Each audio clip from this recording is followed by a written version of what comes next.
Salut à tous, on se retrouve aujourd'hui pour parler du Paris Saint-Germain ce jeudi 14 novembre et on commence tout d'abord avec la trêve internationale et concernant le PSG, on laissait bien sûr tous les joueurs appelés en sélection. Mais aujourd'hui, il y en a pas mal qui jouent. On commence tout d'abord avec les joueurs de l'équipe de France. Donc, jour de match pour les Bleus de Randal Kolo Muani, Bradley Barcola et Warren Zaïre-Emery. N'oubliez pas qu'Ousmane Dembélé est forfait pour les deux matchs de l'équipe de France.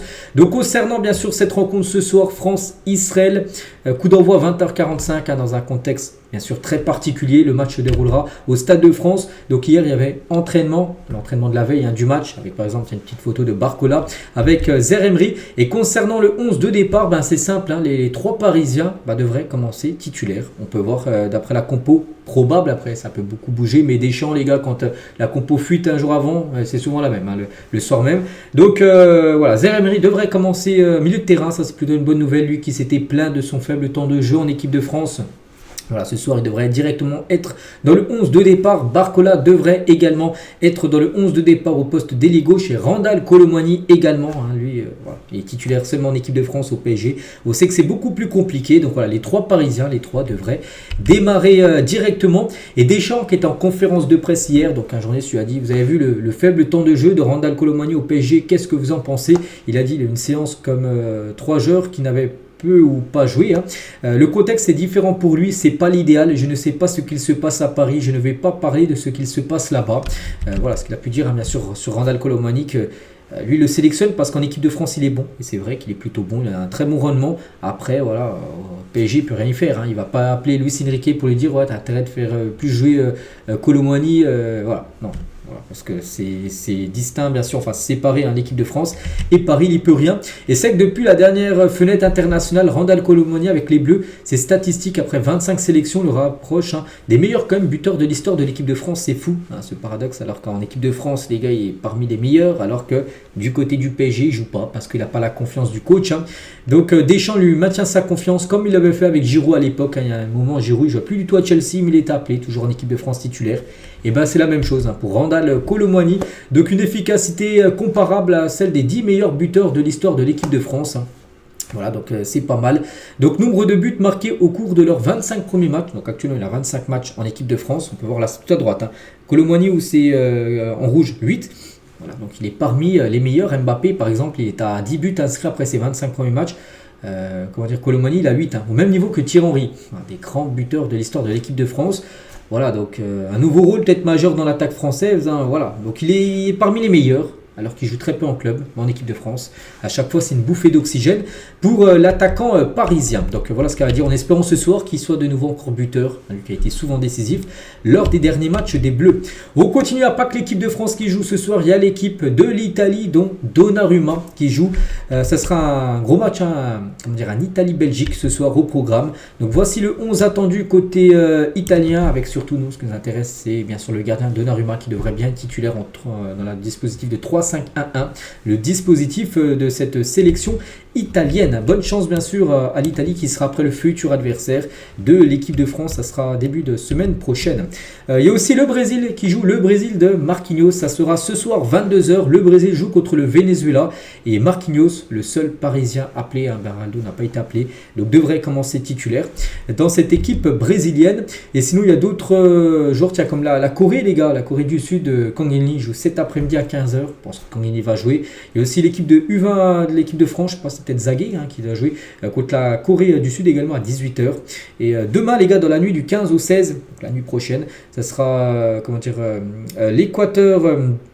Voilà, l'Équateur de Pacho, cherché contre la Bolivie, ce sera 1h du matin, heure française. Donc voilà, concernant les joueurs du PSG en sélection, en parlant de William Pacho, une petite photo de lui. À noter aussi, il y a d'autres équipes qui vont jouer comme le Maroc, d'Achraf Hakimi qui joueront eux demain. Les U21 avec Désiré Doué, même par exemple Fabien Ruiz avec l'Espagne, ils joueront demain. La sélection espagnole. Voilà ce qu'elle va dire sur la trêve internationale. On revient maintenant sur les joueurs du PSG. Tiens, un joueur du PSG qui est prêté actuellement, c'est Gabriel Moscardo. Il a été buteur en amical pour sa première avec le Stade de Reims. Il n'avait jamais commencé titulaire. Quand il a commencé titulaire, première fois, bon, c'était un match amical, hein, vu que là il n'y a pas de match pour Reims, vu que c'est la trêve. Ils ont fait un match, il a été buteur sur penalty, Gabriel Moscardo, félicitations à lui. Mais bon, hein, son avenir devrait être loin de Reims, hein, parce que Moscardo va probablement revenir de son prêt à Reims en janvier et être aussitôt prêté à un autre club étranger. Hein. Paris souhaite le voir jouer plus souvent avant de l'intégrer à l'effectif pour la saison prochaine. La seule solution pour qu'il reste en France serait de le voir jouer plus régulièrement. Voilà, donc en gros, déjà il va pas rester à Reims que je joue pas. Bon, c'est pas qu'il a joué un match amical que ça il va être tout le temps titulaire. Il joue très peu, donc voilà, le PSG va casser son prêt, de nouveau le prêter certainement à l'étranger. On continue avec le Cup, hein, qui a rendu hommage aux victimes des attentats du Paris du 13 novembre 2015. Hein, hier, ça faisait 9 ans jour pour jour, vous vous souvenez, hein, cette terrible journée avec plus de 200 morts en tout au Bataclan, aux abords du Stade de France. Donc le Cup, hein, n'oublie pas les gars, ils ont sorti bien sûr des banderoles, une pensée aux disparus. Voilà, devoir de mémoire, hein. Chaque année ils font la même chose et ils ont bien raison. On continue le programme, je vous montre tous les jours, donc là tiens, c'est le moment de le montrer, le programme concernant les prochains matchs, parce qu'aujourd'hui on est le 14, désolé, et le prochain match c'est le 22, donc J-8, hein. Alors le prochain match qui sera un vendredi, c'est pas vendredi demain, c'est le vendredi d'après. Ça sera contre Toulouse au Parc des Princes avant de se déplacer le mardi d'après du côté du Bayern Munich. Concernant un joueur du Paris Saint-Germain, donc officiel 6 joueurs. Bon, nous ce qui nous intéresse c'est Marquinhos, les gars. Il sera suspendu parce qu'il a pris 3 cartons jaunes en 10 matchs. Sur les 10 derniers matchs, il a pris 3 jaunes. Et quand c'est ça, tu prends 3 jaunes sur les 10 matchs de Ligue 1, tu es suspendu un match. Donc voilà, Marquinhos loupera un match. Je ne sais pas s'il loupera le match contre Toulouse ou le prochain match de Ligue 1. Je ne sais pas c'est contre qui après en décembre. Voilà, concernant Marquinhos.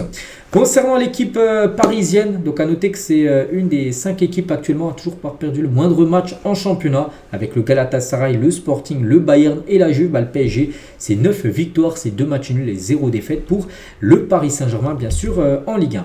Milan Skriniar est toujours surveillé par la Juventus Turin, désireuse de pallier la blessure de Bremer, hein, qui s'est fait les ligaments croisés en tout début de saison, et ils veulent tout simplement Milan Skriniar. Seul frein, le salaire du défenseur du PSG, parce qu'il touche un gros salaire à Paris. Bien sûr, la Juve ne veut pas lui donner le même salaire qu'il touche à Paris. Donc après, s'il fait un effort financier, il pourrait bien sûr être soit vendu, soit prêté lors du mercato hivernal.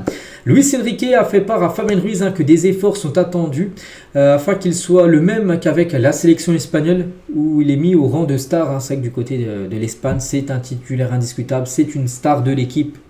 Fabien Ruiz, au PSG, vous n'allez pas me dire que c'est le meilleur joueur ou une star de l'équipe. Fabien Ruiz, c'est un joueur qui est trop brouillon dans ses performances, trop irrégulier. Donc le numéro 8 du PSG doit prouver davantage afin d'obtenir plus de temps de jeu au Paris Saint-Germain. C'est que voilà, c'est un problème. Fabien Ruiz, on sait qu'il a du mal à faire ce qu'il fait avec l'Espagne, de le faire avec le PSG. Il le fait de temps en temps. De temps en temps, il a fait des gros matchs avec Paris, mais trop irrégulier parce qu'avec l'Espagne, il le fait quasiment à chaque match. Le Paris Saint-Germain a déposé une demande d'évocation de son litige financier avec Kylian Mbappé devant le comité exécutif de la FFF, parce que vous savez que l'affaire avec Mbappé n'est toujours pas finie par rapport, vous savez, à concernant les 55 millions d'euros que le PSG doit verser à Kylian Mbappé. Donc en gros, le PSG va sortir un litige. En gros, ça peut même aller jusqu'au prud'homme. On peut voir que l'affaire pourrait aller jusqu'au prud'homme. Et là, après, voilà, si le PSG doit payer, il sera obligé de payer. Bon, je pense que de toute façon, l'issue, il n'y a pas d'autre issue. Le Paris Saint-Germain devra payer cette somme à Kylian Mbappé. On continue les gars, on va parler de Nasser et dans l'entourage de Nasser, on rappelle qu'il respecte les règles et que si elles changent, il s'y conformera, tout en soulignant l'hypocrisie supposée du foot français qui dénonce les conflits d'intérêts tout en l'appelant à la rescousse lorsque ça va mal. C'est Vincent Labrune, qui est président de la LFP au journal de l'équipe. Il a dit: les investisseurs du Qatar, les résultats du PSG ont porté à bout de bras le football français ces dernières années. C'est vrai que le PSG porte, on va dire, la France, le championnat de Ligue 1 quand même du côté de la Ligue des Champions sur les 10 dernières années, même si le PSG est en difficulté cette saison. Il ne faudrait pas les oublier. Sans eux, jamais nous n'aurions eu la chance de voir chez nous des stars planétaires, des Neymar, des Messi. Jamais ils seraient venus au PSG si le PSG n'avait pas changé de dimension depuis début des années 2010. Vincent Labrune aussi, président de la LFP sur Nasser. Sans les performances européennes du PSG ces dernières années, nous aurions perdu depuis longtemps notre 5e place à l'UEFA. C'est vrai, parce que là actuellement il y a beaucoup qui critiquent le PSG, parce que le PSG, parmi les 4 équipes françaises en Ligue des Champions, c'est celle qui a pris le moins de points. l'UEFA avec 4 points, alors que les autres elles ont pris plus de points. Et voilà, donc il faut oublier ce que le PSG a fait aussi les années précédentes avec une finale, des demi-finales, où là ça a remporté beaucoup de points bien sûr. Donc c'est pour ça que l'équipe, la France a toujours actuellement plus d'équipes, enfin 4 équipes qualifiées en Ligue des Champions bien sûr. Donc voilà, il ne faut pas oublier tout ce qu'a pu faire Paris. Et Nasser, un président influent, cette situation agace, mais les présidents de club redoutent son pouvoir. Donc altercation avec John Textor ou Hugo Lyon. Donc l'hypocrisie du foot français qui dénonce les conflits d'intérêts tout en l'appelant à la rescousse lorsque ça va mal. Voilà, en gros ce qu'il y avait à dire sur Nasser. Et on finit aujourd'hui les gars avec ça. J'ai entendu ce qu'il a pu dire. C'est le président du Paris FC, mais pas que le Paris FC va être acheté là, c'est imminent, et il pourrait potentiellement monter en Ligue 1 peut-être dans 1 an, peut-être dans 2 ans. Et le PSG et le Paris FC qui se partagent le Parc des Princes, et c'est une hypothèse que le président du Paris FC a évoquée pour le futur. Il a dit que oui, ça peut être une hypothèse, un peu à l'image de l'AC Milan et de l'Inter qui partagent le même stade. Un joue le match à domicile et le week-end d'après, c'est l'autre équipe qui joue à domicile. Donc en gros, il pourra avoir le partage du PSG et du Paris FC au Parc des Princes. Qu'est-ce que vous en pensez vous? Bon, si ça se fait, parce qu'on est encore très très loin, déjà le Paris FC est en Ligue 2. Il faudrait déjà qu'il monte en Ligue 1. Et après, en gros, c'est une hypothèse, parce qu'ils ne comptent pas jouer à Charletti, parce que là-bas, ils ont une piste d'athlétisme, tout ça. Il n'est pas super le stade pour accueillir des matchs peut-être de Ligue 1 s'ils montent.